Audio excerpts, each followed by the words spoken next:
Hey guys! Welcome back to my channel. So, in today's video is a Watson's haul. And, ito siya. Ito yung lahat. Ito yung paper bag. Tinipid tayo sa paper bag. Mga sales kasi sobrang punong-puno to. Tapos ang liit-liit lang ng paper bag. Tignan nyo naman yung resibo. Sobrang haba. I mean, meron pa yan. Long. Wait lang. Ay, punitin ko lang. So, ayan siya. Ay. So, hindi naman pala ganun kahaba. So, if you're interested kung ano yung mga nabili ko sa Watson's, then just keep on watching.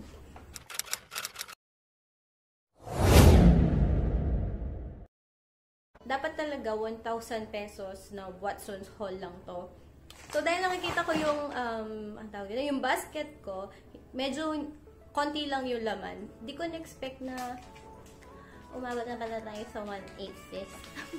Hindi ko in-expect nung nagbabayad na ako dun sa counter.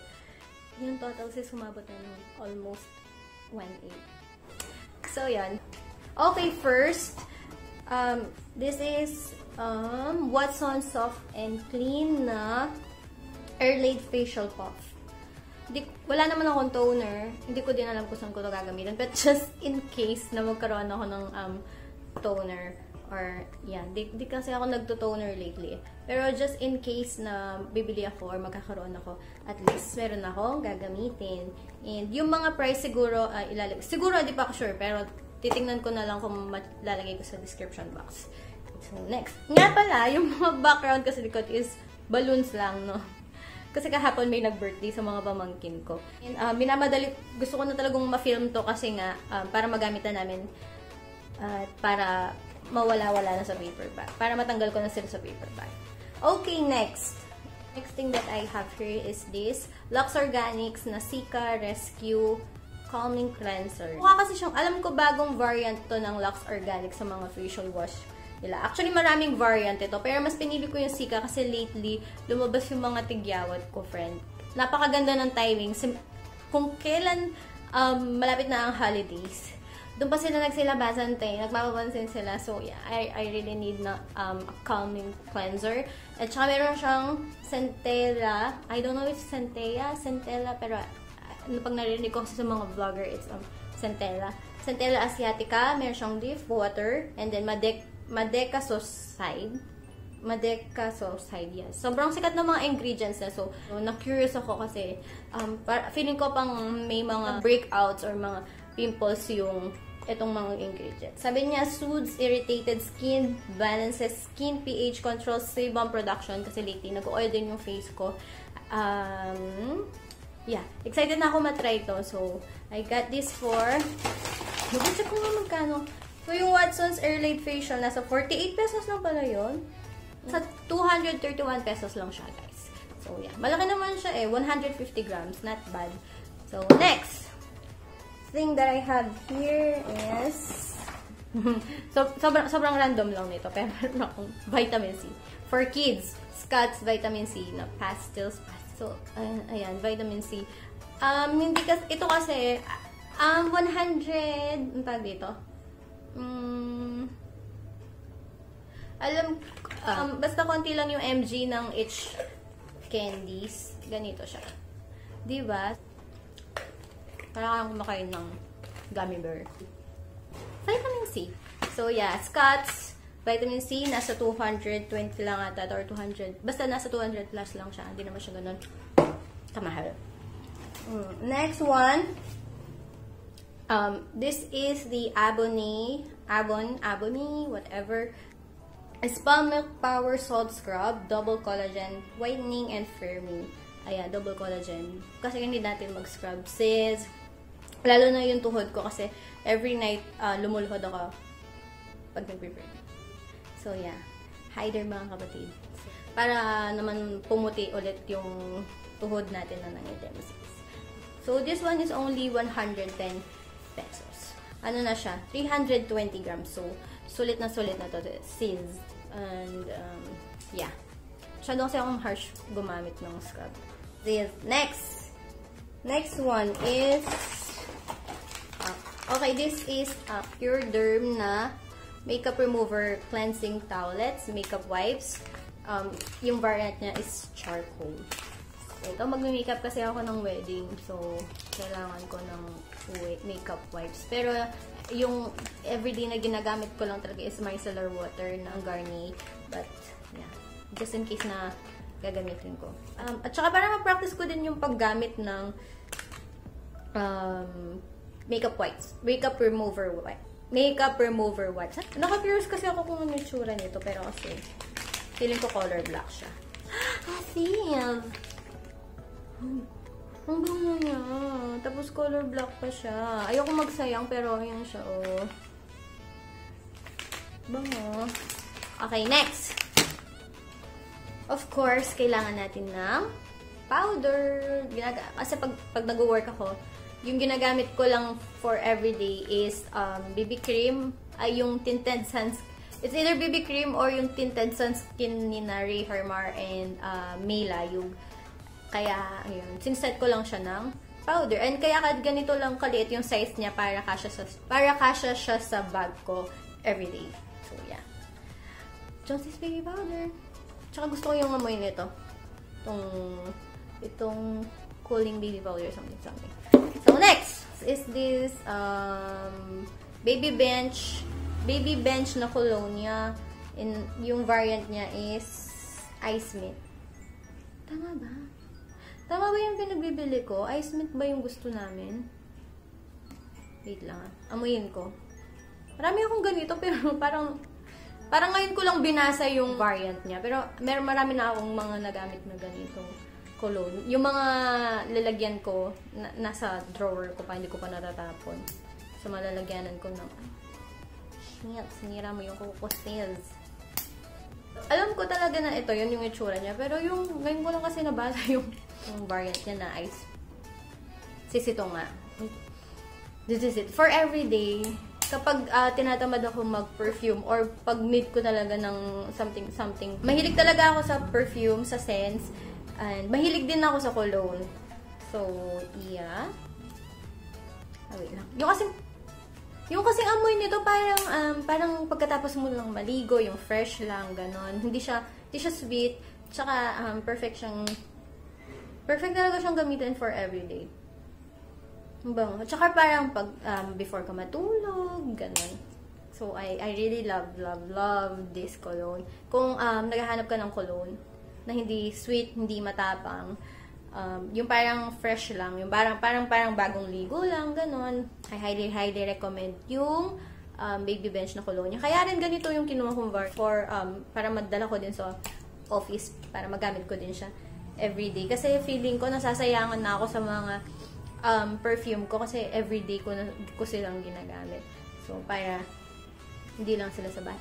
Ubusan ako like 3 months ago and then hindi na ako nakapag-repurchase. Buti na lang nakita ko to. Tapos naalala ko, shit, nga pala, hindi pala ako nagko-cologne lately. Ang ginagawa mo sa life mo is. So, yeah. Next one is toothbrush. Napaka-random, diba? Nagulat ako sa price nito kasi sobrang mura niya lang. Wala man siyang 30 pesos. Hindi ko kasi tinignan yung price nito nung kinuha ko lang siya. Inilagay ko lang siya sa sabi ko, siguro just in case na para meron akong extra. Ewan ko kung saan ko magagamit. Meron naman akong sa bahay tsaka sa office. Pero just in case, di ba? Parang mura nila, sis. Baka mura. So, yeah. Sana hindi siya manggasgas ng gums, diba na? Okay, next is mga sabon. First one is this Likas Papaya Skin Whitening Herbal Soap. Nasa 80 pesos na pala to, sis. Medyo tumaas ka natin. Hindi nakatama rich. So yan. Yeah. If I'm not mistaken, nasa 80 pesos nga ito. Hindi kasi ako nakakapag-Kojic yung regular na Kojic na orange. Kasi sobrang tapang niya sa skin ko.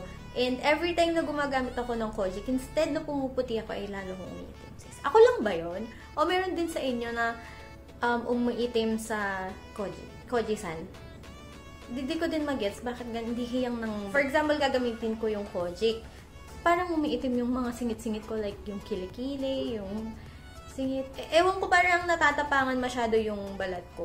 Or dahil acidic na ako, tapos acid pa yung yung Kojic. I'm not sure, no? Nanguhula lang ako, pero hindi ko kasi talaga siya hiyang. Tapos kung pumuti man ako ng very light, kapag lumabas ako, at kahit na nakabalot talaga yung buong katawan ko, yung buong balat ko, yung neck ko, mahanginan lang siya ng hangin na mainit. Sis, ang bilis niyang mangitan.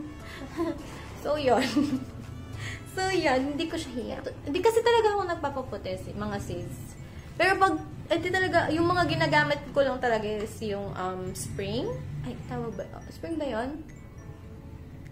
Yung color green.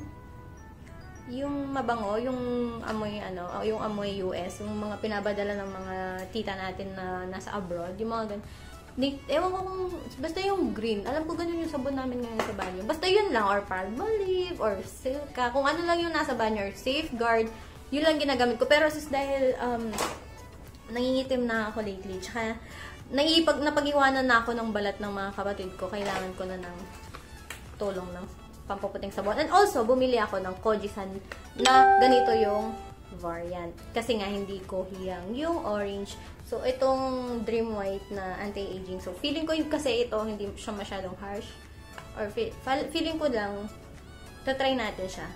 So, yeah. At least, meron tayong mapag-switchan ng sabon. Okay, next. Ang dami ko na sinabi sa sabon, guys. Let's proceed to the next item. Another Abonné na product. This is Milk Power Lightening Lotion with collagen. 3 times collagen, UV protection, moisturizing, whitening. Ang dami niyang pangako, sis. Sabi, ang cute ng packaging. Diba? Sino hindi bibili sa ganitong packaging? Napaka-aesthetic. Usually yung mga, diba, ito, yan. Ang cute lang nilang dalawa, diba? Diba? Minsan talaga mapapabili tayo ng mga products ng dahil lang sa packaging at dahil hindi naman talaga natin sila gusto. Basta ako, feeling, kasi usually ganun ako. Pag maganda yung packaging, natitempt akong bilhin sila.